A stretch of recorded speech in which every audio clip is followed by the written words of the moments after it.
Hello, everybody, and welcome to another episode of Roleplay Chat. I'm Matt, a game master who can't stop talking about role playing games. Today on Roleplay Chat, we're going to be exploring storytelling in your tabletop RPG play, and I'm extremely excited to be talking to somebody who does this professionally, writing stories. So it's going to be a really, really cool conversation. I hope you look forward to it.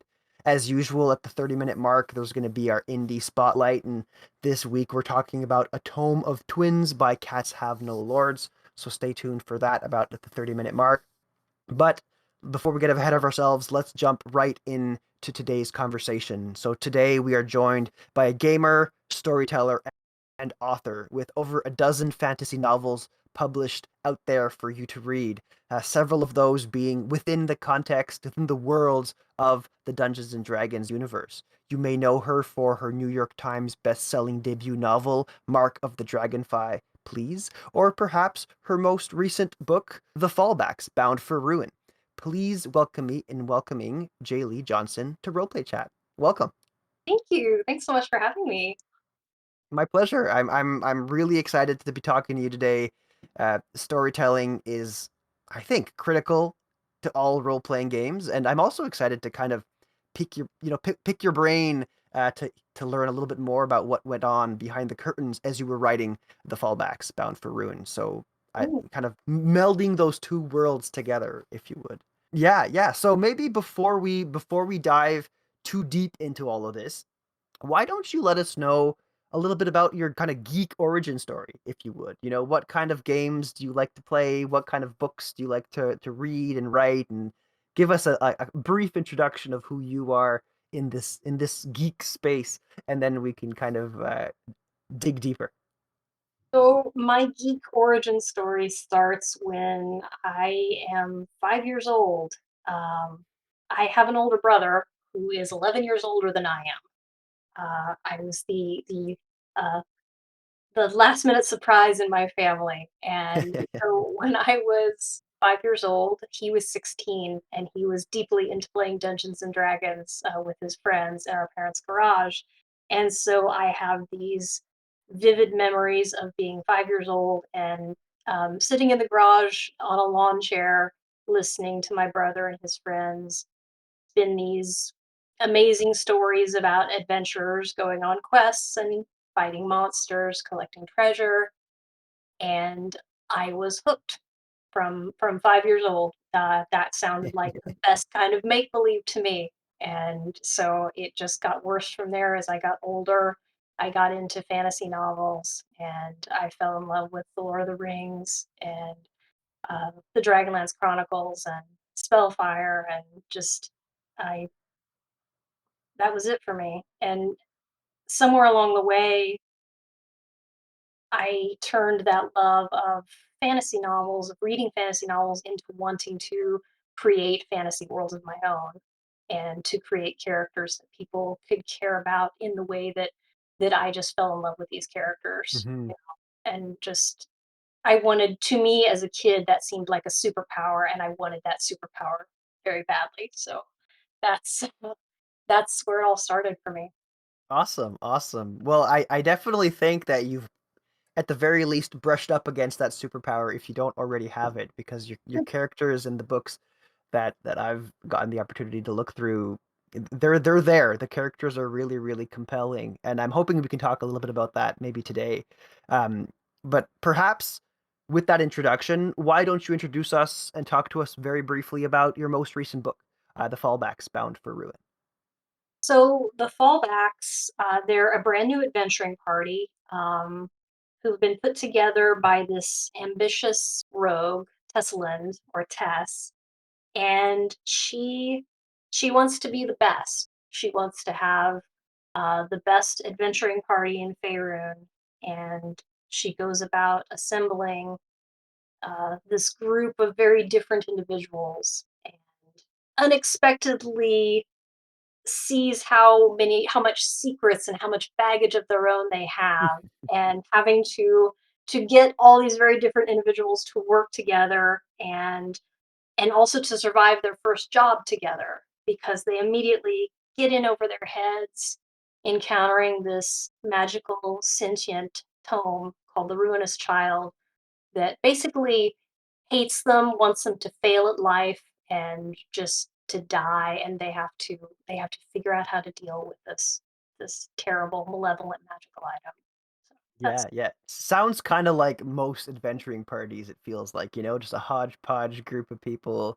oh yeah. Uh, that's awesome. Yeah, yeah. And I love that because that is exactly the lived experience of most Dungeons and Dragons parties, I feel. A group of people picking these sometimes outlandish characters, slapping them together and hoping the glue holds as they face off against whatever things that they end up fighting up against. So I love how much it feels like a real D&D party. That's really great. As far as your inspiration for this party or the stories within the book, I imagine that tabletop role-playing games had a part in that. Could you talk to me a little bit about what elements of the story in the book were inspired by actual play, actual dice being rolled, maybe adventures you went on with people, in your gaming group, whether that be online or in person or whatnot. How did those two worlds interconnect? It wasn't so much that there was any direct experiences that I've played in that came, whole cloth over to the book. It was more that idea of um, this desire to take like the core character classes. If you Hmm. will, we got you got to have the fighter, you got the rogue, you got the wizard. You got you've got your core classes, and kind of using that as an entry point for people, that might be new to the game, um, you know, new to introduction to the Forgotten Realms, to to D&D, to what have you, and just um, giving that to them through these core classes that are like the essence of D&D, but also at the same time taking these core classes and putting, just a little twist on each one of them Hmm. and doing something a little bit different, whether it's Baldric's character and his unique relationship with the gods, or kind of bringing Tess as a rogue into a leadership role within the party rather than have her being like kind of the shadowy figure, the lone wolf character. Just taking the core elements that we know and love from D&D and just putting a little bit of a twist on each of them. So that was Yeah, kind of the that's the fun. approach. Yeah, yeah, yeah. Because most people, I would imagine, are pretty familiar with those archetypes, right? The first time anybody plays a rogue, they're out there being moody and grumpy, and they run off on their own.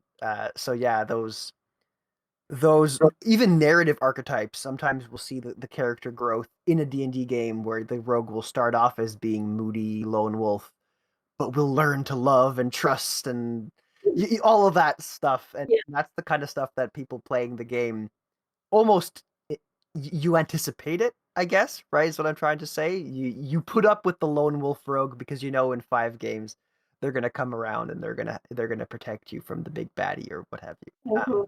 At least that's the hope that they're going to That's the protect you hope. when it comes to it. Absolutely, That's fun. absolutely. Um, that's great. And then, so as far as the narrative goes too, was all of that just your own creation, your own inspiration, or was there some inspiration from a game that maybe you were a part of, or a game that you game mastered, or an adventure that you went on? Nothing like no direct elements. I try not to pull direct experiences Hmm. in Hmm. that, but I mean, there is that, trying to evoke that feeling, if that makes sense, of you know sitting around the table with your friends, having this experience of, playing this game. It's not so much that I try to replicate an encounter or a monster or something like that, but I am chasing that kind of feeling of, Yeah. that kind of universal experience that we have when we're sitting around the gaming table with our friends. And like you said, bringing these, different hodgepodge characters together and seeing how they react with each other. I always am keeping that in mind of how, you know, my own players, or how would my button pusher in the party react to this, Hmm. this treasure chest sitting in the middle of the room and, seemingly unguarded, how would because there's always that, we have that kind of universal experience there to draw on with this game. So I'm kind Yeah, of that's really I'm cool. always looking for that. Yeah, yeah, that's awesome. Um, wha- did you tell your players that like, oh, you button pusher, you would have done this, so I made my character do this in the book based off of your They know who inspiration, they or are. They know they exactly know? who, yeah, they know I got That's awesome. That's great. And now, as far as storytelling goes, I'd be curious to know what you find to be the core elements of a story. What do you value the most in a story when you're trying to tell it? Whether that be in a book that you're writing, or in a tabletop role playing game when you're game mastering a game. What are the things that you think are critical for a good story? The things that draw me in most or that appeal to me most, are probably character and world building. Um, World building because, I mean, that goes all the way back to me being a kid and, cracking open a fantasy novel and seeing the map in the front of the book. I mean, Yeah. it was and getting the sense that, oh, this is a fully fleshed out world that I can get lost in and that I feel like is a living and breathing place that goes on whether I, am inhabiting it or not, or whether I am reading this book or not. I felt that way about the Forgotten Realms for a long time. And so I think based on that and based on how I would get lost in those fantasy worlds, world building is very important to me. And then character, because as I said, when I was growing up and reading, about the heroes of the Lance, and these characters felt so real to me, and I just, cared about them so much. What happened to them? Hmm. These people that are fictional and never existed, but I just cared about them so deeply, and wanting to try to create characters of my own in that same way. So that's probably world building and characters are what draw me to these stories again and again. Probably. Yeah, yeah, definitely. And as far as world building goes, when you're running a game with your table, are you running it in the Forgotten Realms, for instance, or is this like you have your own creation that's your own world, and you're using the Forgotten Realms in the context of, the fallbacks? But when you're playing your home game, are you also playing in Faerun or in the Forgotten Realms, or are you playing in your own world? In my home game, at least for right now, we're playing in Faerun. Okay. That's mostly a reflection of I ask my players, where do you want to go? What do you want to do? And a lot of times they will pick um, the direction they want to go with their Yeah. characters. Like in our most recent campaign, we're doing Descent into Avernus because my players said we want to go to the hell. So I said, Okay. okay, just remember that you asked for it. And Yeah, you can't come back and get mad at me. This I is have your problem. documented evidence that you asked for this, and so now we're going to do this. And they're having a blast. So, I follow where they lead me when they say they want to, but yeah, we've been, at least for now, we've been in Faerun. We've talked about maybe dipping our toes into some spell jamming. That's been on the Okay. table. Cool. We've talked about different things, but I like to see what they get excited about, what interests them, and then take me along for a ride. Yeah, yeah. I mean, at the end of the day, I suppose that they're the ones telling the story. We're just the arbiters of that story. But really, they take it where they want to take it. It reminds me, I have a player at my table. I love him to death, but he always wants to make his characters more complicated. He always wants to make them uh have these moral dilemmas, and like self imposes moral dilemmas on himself. in the most recent adventure, the most recent game session, he found a cursed crown artifact, and you should have seen his face. He got so lit up. He was like, "A cursed crown! Like, I can't wait to put this on." And everybody else at the table was like, "Don't put the crown on, please. Don't do it."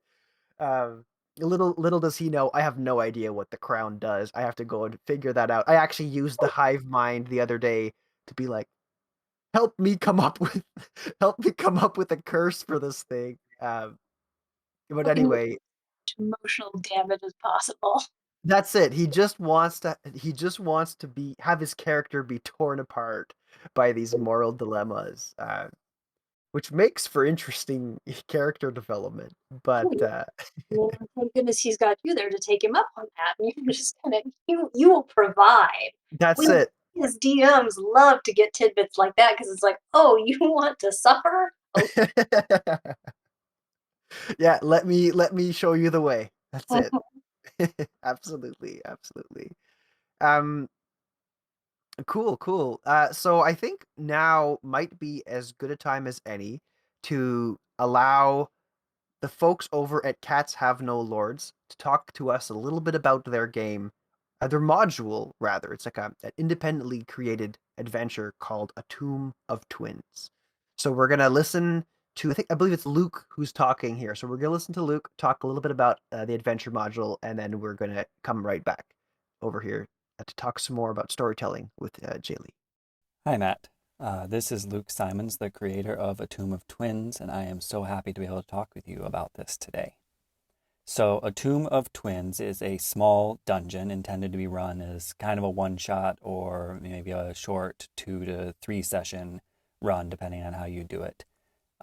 It includes a village where you can come and find out about a strange tomb that is just outside the village, where two ancient necromancers were buried after they'd been terrorizing the land for years before that point. And you can meet several NPCs and factions around there, all of whom want some mysterious relic from the center of the tomb. Now, the tomb itself is split essentially into two pathways, going from the entrance around and into the central burial chamber. And the pathways were originally mirrors of each other, but some goblin-like creatures known as the swampkins have recently come into one half of it, meaning we actually get kind of some asymmetry of different types of challenges on the two paths. And you need to go on both of them to get some artifacts that help get you into the burial chamber, where you can try to get the relic that everyone wants and hopefully avoid getting attacked or killed by the liches who are buried in there. So, what inspired me to make this was actually 2 years ago. Now, I was just getting into old school style dungeon crawling role playing. I was just getting into Twitter and the TTRPG space on Twitter. And it was Tuesday, February 2022. And I was going to be running a one shot. And so I thought I would make something that was twin focused with these mirrored pathways and kind of playing off of that theme. And so I made it and I ran it with a group using the Black Hack and had a lot of fun with that. But then this was at this time when I was just getting onto Twitter, and there was all this energy around making things and sharing things. And I was just learning about itch.io and all these ways that you could just put stuff out there. And there was an old school game jam happening in June of 2022. And so I just took what I had written to run for my own table, threw it into a very, very basic layout, and submitted it to this jam.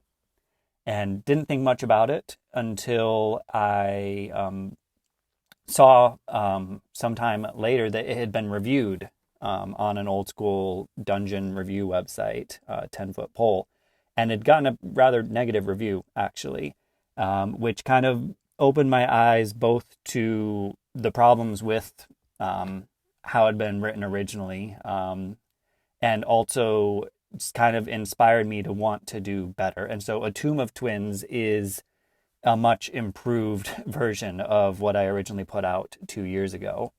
Kind of went back through trying to clean it up, tighten it up, give better descriptions, give better reasons for doing things in the rooms other than there's a trap here, what are you going to do about it?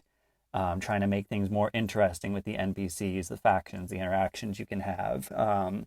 And then tightening up the layout, working with an artist to get what I still think is just some amazing art that I was able to include in there.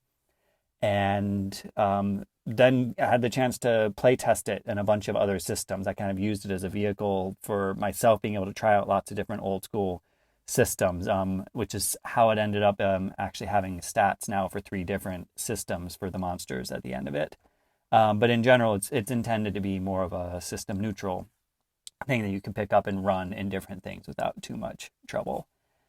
And so why I would recommend people check it out. If you are interested in learning more about the old school style, if you're interested in something where the problems don't really have set solutions, where you're going in and you're not really looking for a big fight. In fact, if you can avoid the fights in this dungeon to just get to the burial chamber, the better. There are ways around everything that if you're paying attention, if you're working slowly and carefully, if you're thinking critically, thinking about problem solving instead of just bashing in and fighting, you'll do a lot better and have a lot more fun in this situation. And I think it's a great dungeon.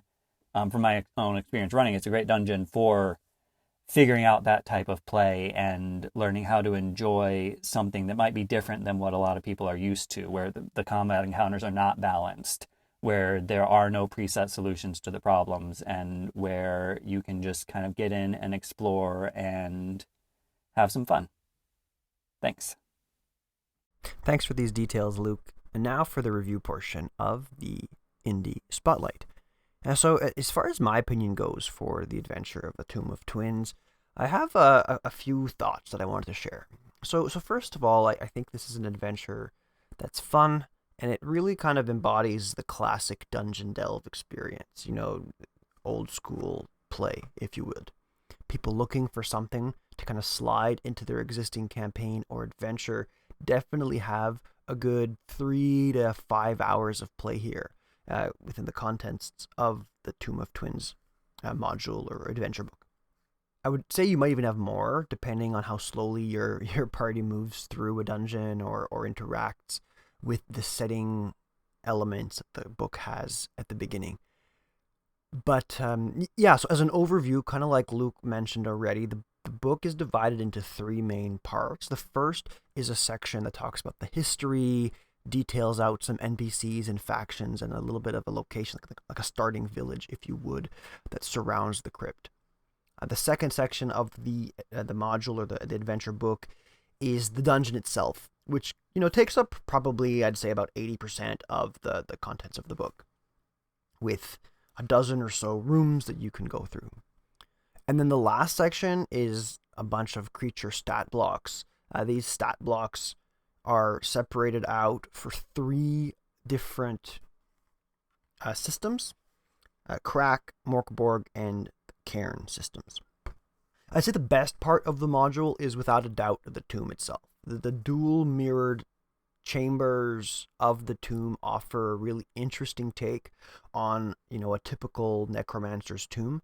There's also a lot of effort that Luke has put into creating each route as being distinct, with the inclusion of kind of little goblins, or I think they were called something else, but essentially little goblins. Each of the rooms has a lot of different conflicts, challenges for you and the party to interact with. And even if you don't take the adventure verbatim for what it is, there's a lot of different flavor and treasures and puzzles and traps that you can incorporate independently into your game if that's how you'd like to do it, or if you want to kind of modify the dungeon too. So there's a lot there for sure. I mean, for my taste, maybe too many traps, but I don't often play kind of old school dungeons anyway. As far as some of the things in the module, other things in the module that I liked a little bit less, for me personally, was I found that the first section, the section that kind of lays the land and gives us a little bit more setting details and that kind of stuff, I found that section a little bit harder to get through. I felt like it was quite short and tried to cover a lot of ground. There's a lot of good information there. The NPCs, the factions, there's a lot of background there that's left up to your own interpretation. And I know, most of the time when you're looking at an adventure module like this, there's definitely a need for you to kind of make your own notes. And I think that that's definitely the case here in A Tome of Twins, especially if you plan on playing through that first part. But yeah, so going back to what I liked about the dungeon, like I said, it's really well laid out. There's even there's the big map at the beginning, and then there's mini maps presented throughout as you go on through the rooms to help you situate yourself as the arbiter of the game. And there's also details listed out with bolded kind of subheadings that repeat throughout each of the rooms so that you know where to look right away for the description of the trap, or where to look right away for the treasures or the enemies that are there. Overall, I think A Tome of Twins is a really versatile adventure with the inclusion of stat blocks for 3 systems: Crack, Morkborg, and Cairn. And even if you're not running one of those systems, the descriptions and the enemies that you find here, I think, are common enough source material. There's ghosts and goblinoids and a necromancer and that kind of stuff. So these kinds of creatures are relatively common in other source material, so you would very easily be able to find stat blocks for those creatures if you weren't running a Crack, Morkborg, or Cairn.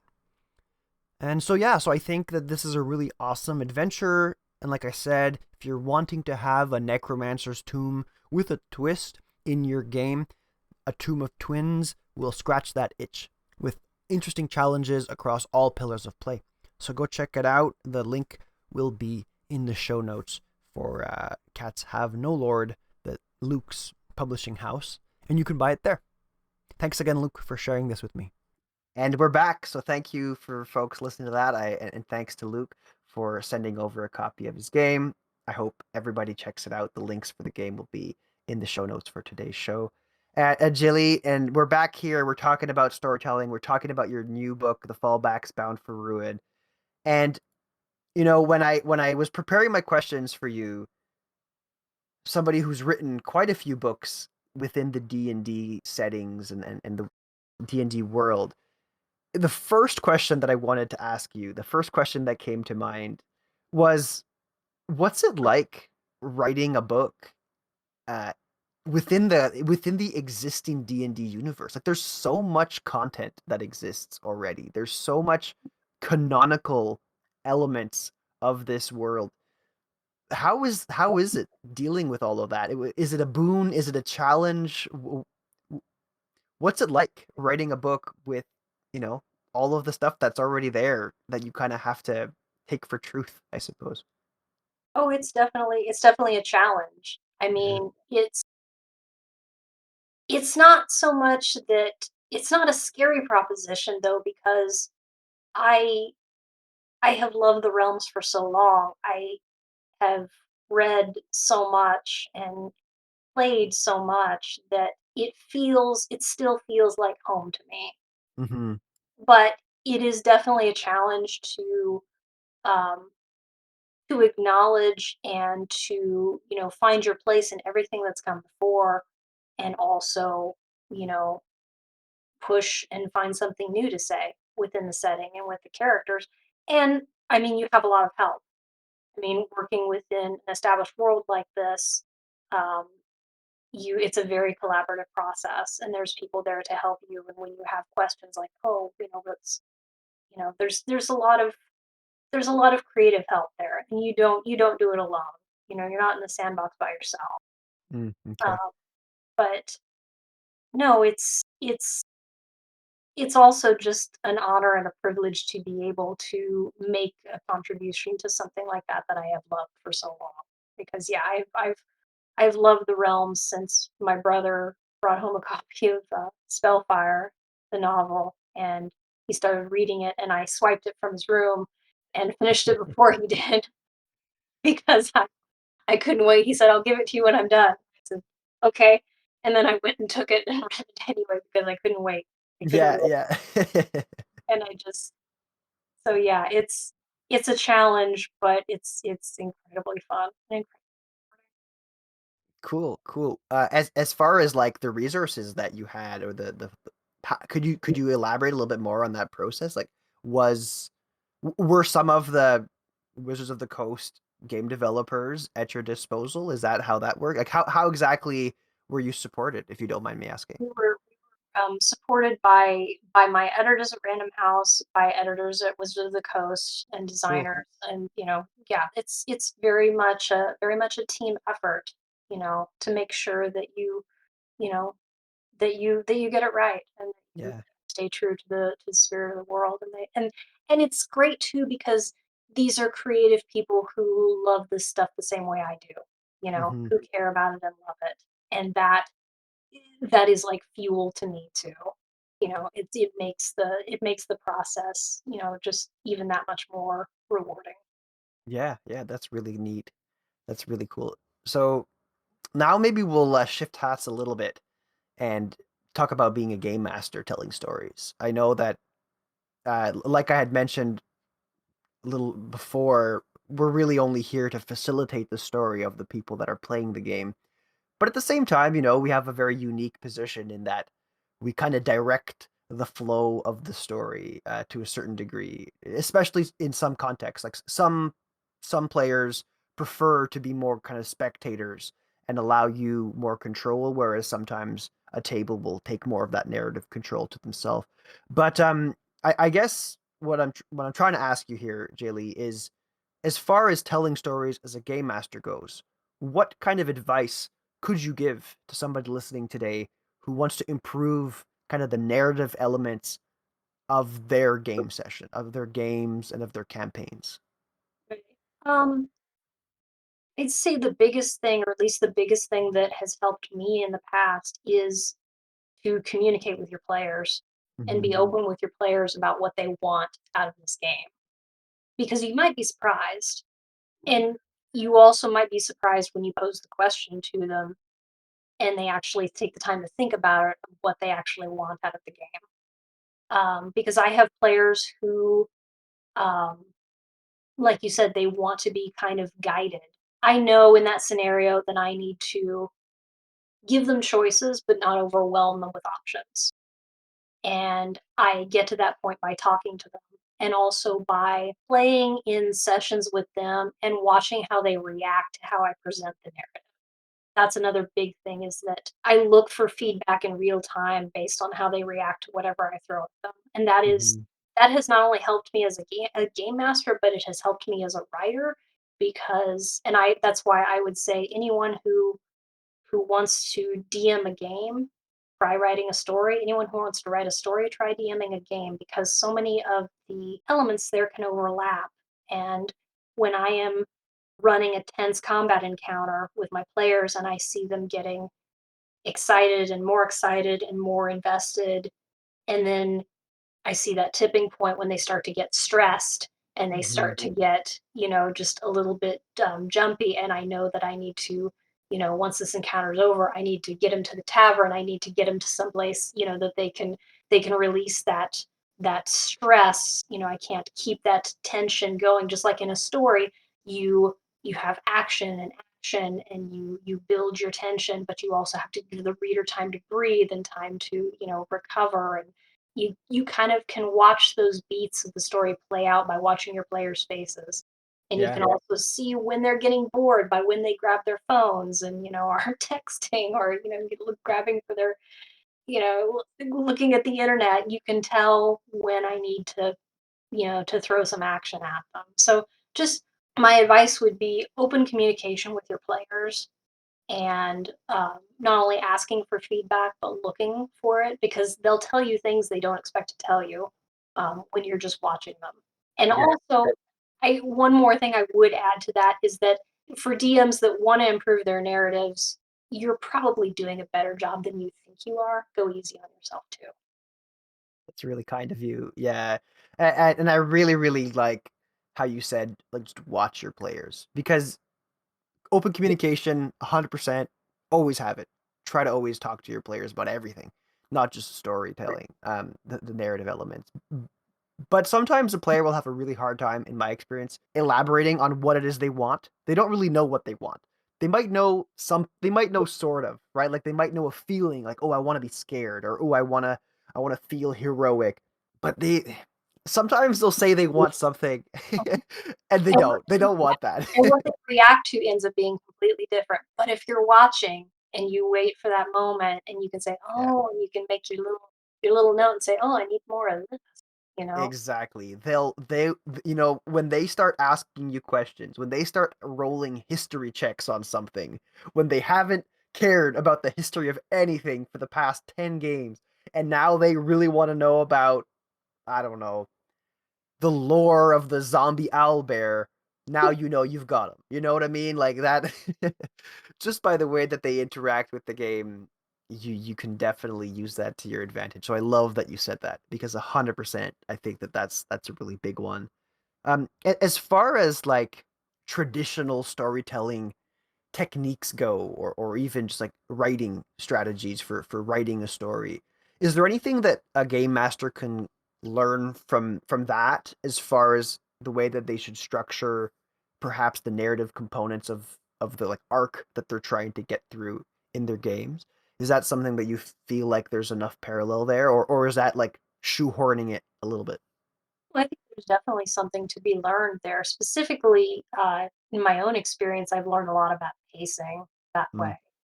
Um, just because, again, and just watching the players and watching how they react when they get bored, when they get excited, and knowing how. But the finer point there is knowing how long to make all of that stuff last.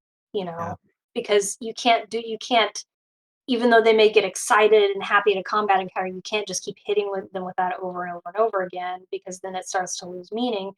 And I carry that into my narratives for novels too, because um, you have to learn how to break it up. And I remember reading an article, and I'm gonna not remember the author's name, so I'm not gonna be able to give proper credit. It might have been Scott Westerfeld, but anyway, it was the idea of when you finish a draft of your novel or your story to go through your scenes and kind of look at, you know, kind of try to categorize your scene. Is this an action scene?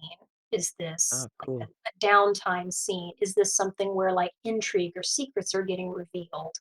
And just very broad categories, Hmm. and only like 3 or 4 categories, but go through and label each chapter, or put them on note cards or something, or do something in your writing software, whatever you use, and then look at them and look at where if you have, 5 action chapters lined up in a row and then just like one downtime, and you can it's amazing how when you lay it out like that, how you can see the structure of the story better.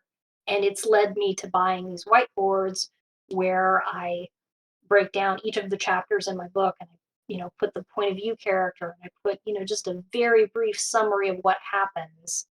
And, is this action? Is this rest? Is this, secrets? And then I can go through and look at the whole thing in the way that I can't when it's just on paper in front of Yeah, me. And that's super so, cool. yeah, that helps me. And that is something that, like I said, I've learned from other writers, and I've also learned from kind of, doing it intuitively in the game by watching my players' reactions. So just, different tools like that, whatever helps you, tell the balanced story. I'll try anything once.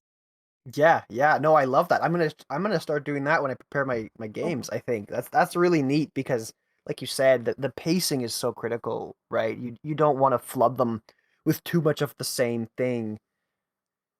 And sometimes you think it's gonna be one thing and it's something else because the players kind of interpret it a different way, or they really lean into the social element when you were expecting them to fight. But outside of that, usually you can guess like, okay, we're gonna start off the night with some kind of action sequence, and then we're gonna slowly like ease into downtime, and then go into some kind of more social piece of the game. And having those categories highlighted ahead of time might enable I know it'll enable me as a game master to be better equipped to describe it in certain ways and kind of like lean into uh, that kind of play, or at least anticipate it. But that kind of leads me to wonder, Jaylee, when we're talking about a role playing game, there's so many variables that we don't control. Notably, the players who will always find a way to surpass and surprise, me as far as the expectations go for what's going to happen in a night. And I'd love to know how you find that interactive and collaborative part of role playing games. How does that kind of affect the way a story is told? When I'm at the editing stage of a book, just as an example of this, and Hmm. and this could be when I have given it to a beta reader or an editor, or something, early stage development, essentially, and I get feedback from them. And that in itself is kind of a collaborative process. They're not involved in the writing of the book, but I have people who are my first readers, my first reactions to the stories that I write. And oftentimes that through that collaborative process, they will see my story in a completely different way than I might have intended. And that is incredibly valuable for me because it lets me know that, oh, I need to go back and do this because I definitely didn't want you to get the idea that these two characters were romantically attached. That's not what's happening here, so I need to fix that. But I did want you to sympathize with this character, and I'm glad that you did.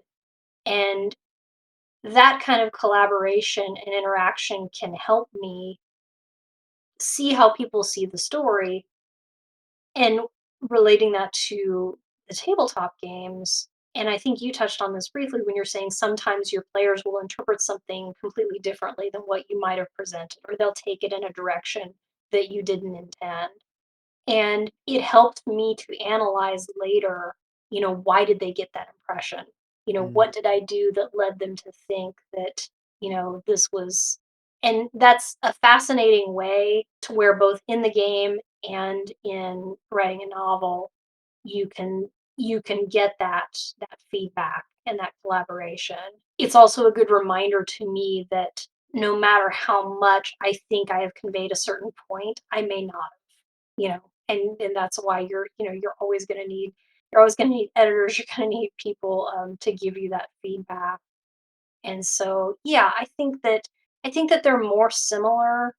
There's more of a collaborative element there than you might think, or you might Mhm. initially think, because even though I am, alone in my computer writing this story, and it's different from what's happening at the gaming table, even though it's D&D, there's still similarities, there's still things that can be, it's not just me playing the parts, it's me trying to convey, to someone else, this is what I want you to see.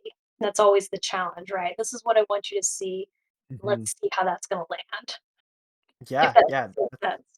That does make a lot of sense. And if I can summarize my understanding of what you just said, just to make sure that I've understood it, is it that when you've written out a book or your first draft, the interpretation of the person reading it, whether that be your editor or your beta reader, their interpretation of the book is kind of akin to a player's interpretation of like your description of a scene or or you laying out the description of the next room in the dungeon, and their interpretation there is kind of the same as somebody reading the book and then interpreting it uh, for themselves. Is that kind of what I'm? Yeah, Did I get that? yeah, you did exactly. You Okay. said it better than I could. But that's that's the thing is, you can set that up for people, and this can go for, like, after, the book is published, and Hmm. that's this is, when it's not in my hands anymore, it's always going to be filtered through people's perceptions, and they're going to make it their own, just the same way a player is going to make the game their own, because this is the story about them and their heroic deeds or their emotional damage, depending on your player and what they want. They're going to make the story their own, and that's Hmm. also fascinating and bittersweet sometimes, is seeing how they do that. And I think Yeah. it's one of the reasons I both love to write and I both love to DM, is I love to see where they take it, even if it's not what I intended. Yeah, that makes a lot of sense. And that's I think that echoes with me as well. Seeing where the players take it is always such a joy. I love it too when somebody who maybe hasn't been too involved in the narrative of their own character, or they're just here to beat some goblins and get some treasure. But then every now and then they'll have a moment where they just, a couple of game sessions ago, my wife plays at my gaming table, and I think her fun in role playing games is pushing my buttons as we play the game to see how I can react, how well she can get me to like lose my cool anyway. That's her fun most of the time, and we joke about it between the two of us. I'm like, oh, what are you gonna do this time to get me all like riled up? But the other night they were just about the party was just about to send secrets that they had discovered to an NPC that they have allied themselves with. And she comes to me and she goes, "I want to tell you something in secret." And I'm like, "Oh, okay. You haven't wanted to do this ever before. Let's hear it." And she brings me off to the side. Hopefully nobody's listening to this, because if a person in my home game is listening to this, skip ahead by like 2 minutes because I don't want this spoiled for you. No But players, you know, you know what to do. Yeah, skip the spoiler warning. She basically said that she wanted to also send a carbon copy of this letter to her grandmother, who was a new NPC that didn't exist before that moment. She had never talked to me about her backstory before. She's like, I want to send a carbon copy of all of our secrets to my grandmother, who's going to be living in this, little hut in the forest somewhere. And Sure, I'm like, oh, this is gold. Like this is great. Now we have a whole new dimension to all of this. you thought this through. Yeah, she You knew really exactly thought. what you wanted. That's it. That's it. So seeing this unexpected side of a character can make the story explode into all kinds of amazing new directions. And I kind of forgot where I was going with this, but I think that was kind of the point I was trying to make, is that yeah, the players can really add this new dimension by bringing in their own perception of the narrative. And sometimes it's like in this case, I couldn't have done it without it. I couldn't have done it without her making that decision, making wanting to bring that forward. Yeah. Um, Sometimes your players will unlock things for you that mhm. you didn't expect. And I have had that in writing. I have had that happen with um critique partners and beta readers who I trust to read the story. They'll say, I think this character actually wants this, or I think this is their character arc. And I'll be like, oh my goodness, you are right. That is exactly, and I never saw it before, but you saw it, and now I see it. And yeah, it's that just amazing alchemy that can happen. And yeah, it's That's really cool. Has feedback like that ever made a significant change on the overall story? Like, have you like, oh, I gotta rewrite 5 chapters now because of this new thing? Has something like that ever happened? it's like it's always been it's usually a moment where I realize that I'm writing something about a character that I didn't realize I was writing. And Mm, someone else will see that simply because I'm too close to the character and I've been over the story too many times. And it takes that outside perspective to bring that in. I don't know if it's ever been a 5 chapter rewrite, but I've added arcs, I've added chapters, I've added things based on feedback from trusted readers because yeah, because they saw something, and afterwards I'll be like, "Why didn't I see that?" And but yeah, sometimes it just takes having that help, and the yeah, people you yeah, trust or the players you trust, you know? yeah, definitely. And yeah, like you said, right? When your nose is that close to it, sometimes you kind of get. I mean, I know in game mastering, sometimes I'll get tunnel vision. I could only imagine it'd be the same. The blinders go up, you're telling the story, and Yep, sometimes little things fall off to the wayside. So having that extra feedback is critical. it's great. Yeah, awesome, awesome. I have one last question for you, Jaylee, and you touched on it a little bit. So if you don't have anything else to add, feel free to say so. But as far as tools go, you talked a little bit about this, using the whiteboard to categorize chapters with these tags, for kind of whether they're action scenes or whatnot. Are there other tools that you've used or that you have in your repertoire when you're writing out a story that you think would be valuable to share with other people listening who want to write their own stories, whether that be for role playing games or for their own, for a novel or something that maybe they have cooking up? Sure. Yeah, I mean, the whiteboard is definitely a big one. Or I mean, if you don't have a whiteboard, just some note cards. I've gone that route before Hmm. where I've just had, a bunch of note cards spread out over my office floor, whether I wanted to see, how many different points of view I have, and is that balanced? Is the action balanced? Is everything anything that you want to see a pattern or see or look for patterns? That's a good way to do it. I am also what helps me.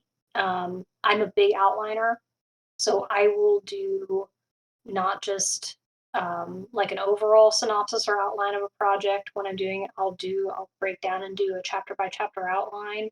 And typically I do that by hand instead of typing because it slows me down enough to where I can really kind of stop and think about the action, the character development, the different arcs, the different chapters. And it also helps keep me on track Hmm. because I am very much a person who needs that structure. Some writers don't. Some writers do, and they don't like having that structure imposed on them because it doesn't give them the freedom to make changes. But I need to at least be able to keep the train on the tracks. Otherwise, I tend to, well,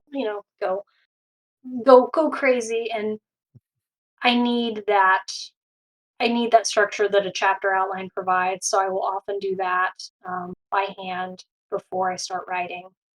And actually, the whiteboard things that I do, that generally comes near the end of the process, or at least near the end of draft one, because then I have the whole mess in front of me, and I need to make Hmm. it look, you know, need to be able to break it down and see the pattern. So that's when I do that.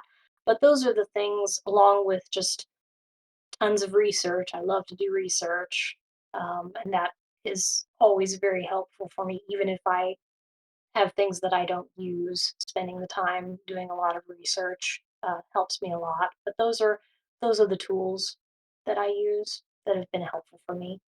Yeah, awesome, awesome. Yeah, it's always nice to have to hear what other people like to use and have in their toolbox, because you never know what kind of tools you've been missing all along, and then you hear it and you're like, that's exactly what I needed. I should have been doing that from the get-go. So yeah, thank you. And thank you for being here to talk to me about storytelling, to talk to me about your new book, The Fallbacks Bound for Ruin.